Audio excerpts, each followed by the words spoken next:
The James Show Podcast. We're going back to the Iran topic. This is Leo Moradi from University of North Texas. Let's talk about Iran. Sorry, it's been a hectic 2 days. First thing, we have the bombing. The bombings are continuing.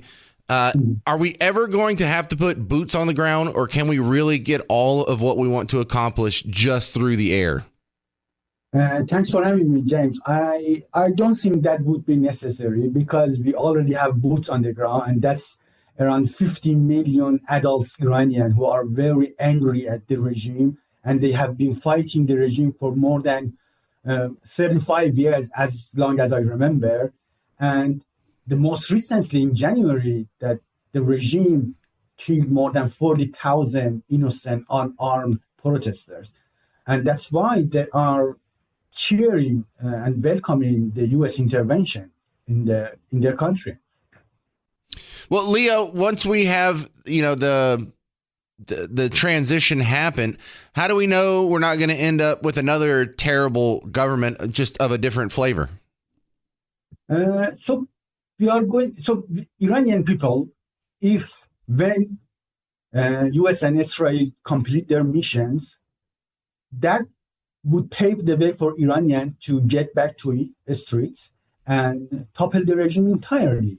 And they are already united. They have chosen their leader, Crown Prince Reza Pahlavi, who is uniting all Iranian people behind himself. And he is going to help us to transition Iranians to a democratic government. And Iran has a long history of constitutional monarchy. So it's not like other countries in the region that were new, so to expose democracy from outside to them. So Iranians are well used to democracy, and I'm sure after this regime, it takes time, but they are going to transition to a democratic secular government. Okay, you're Iranian, and yes. You still have family there. Have you heard anything from them since the bombings? No, because the Islamic regime in Iran shut down all telecommunication the same way they did during the protests in January. So all telecommunication are down, although some people have access to Starlink, other satellites, and can send information outside, but there is no way you can call inside. So unfortunately, I haven't heard from my family since the strike began. How scary is that? Are they in like a major population center? Are they by anything military that could be? I mean, when the most powerful army in history strike your country, it's very scary. But at the same time, I have to emphasize that Iranians are welcoming. If you look at the videos coming outside of Iran, whenever U.S. or Israel hit somewhere, they film it, and you can hear from their voice they are very happy, thrilled, ecstatic, because this is a brutal regime. And this is a historic moment because U.S. and Israel interest perfectly aligns with Iranian people interest. That's why they are very thankful to President Trump and U.S. Army and IDF. Explain to the people listening how bad Iran got before the strikes. How stifling, how fascistic, how authoritarian was it? It's difficult to use words. I mean, there is no political freedom whatsoever. You cannot criticize the government, the late supreme leader, who was a very evil man. You could not, for instance, basic freedom of expression, freedom of assembly. The women were forced to wear hijab. We didn't have access to global market. I mean, basic freedom that American and other Western countries enjoy in their daily life, right? We didn't have access to any of that. And without freedom, you have a bad economy. The Islamic regime wasted trillions on things that's useless, like nuclear energy. We didn't need nuclear energy. We are the second most richest country from oil and gas resources.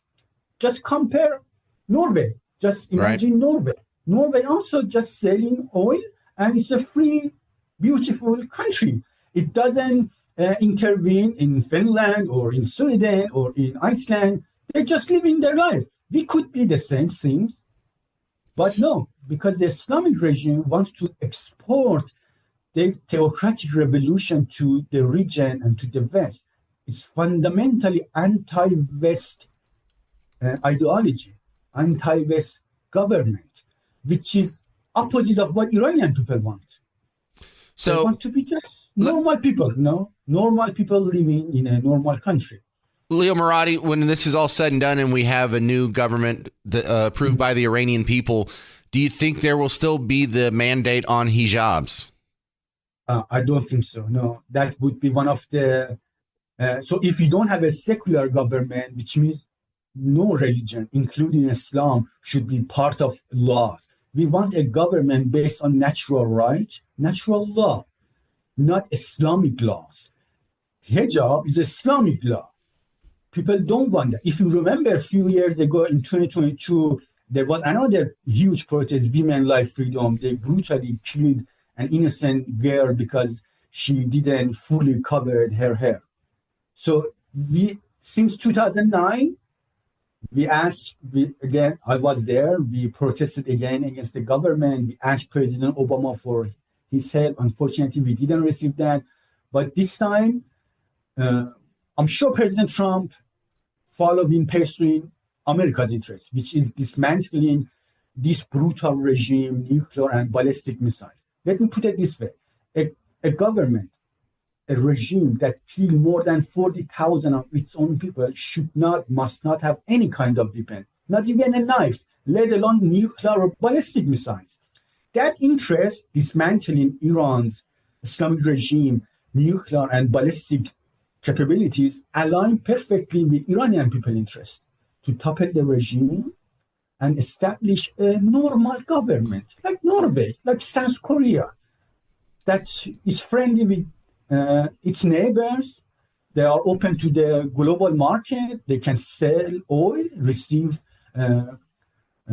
trade, from other countries. Just something normal, nothing extraordinary. We are not looking for something extraordinary, just something normal like in any other countries. Well, also women can wear bikinis. That's a big sticking point for me. Now, and if they choose to, sure, they choose to. Why not? Well, we have both in north and south. Real quick, though, you use some very specific terms: natural rights, natural laws.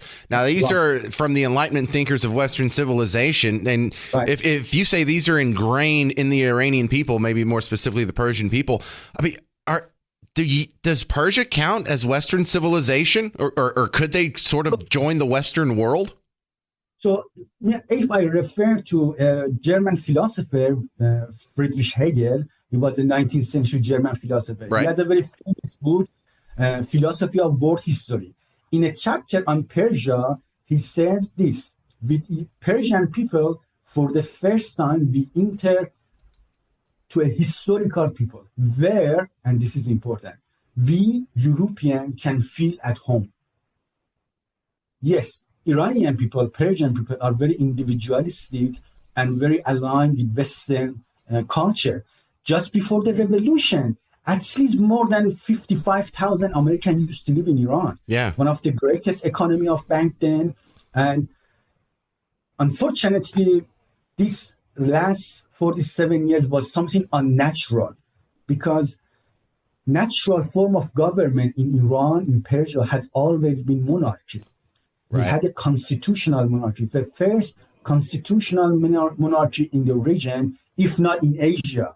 Unfortunately, we changed that, which was natural, and this unnatural monster was born. Yeah, well, hopefully we will be welcoming you back into the Western civilization fold with the new provisional government. Leo Moradi, thank you very much for sharing your story, and prayers go out that you'll hear from your family soon in Iran. Thanks so much for having me. Thank you so much. The James Show Podcast.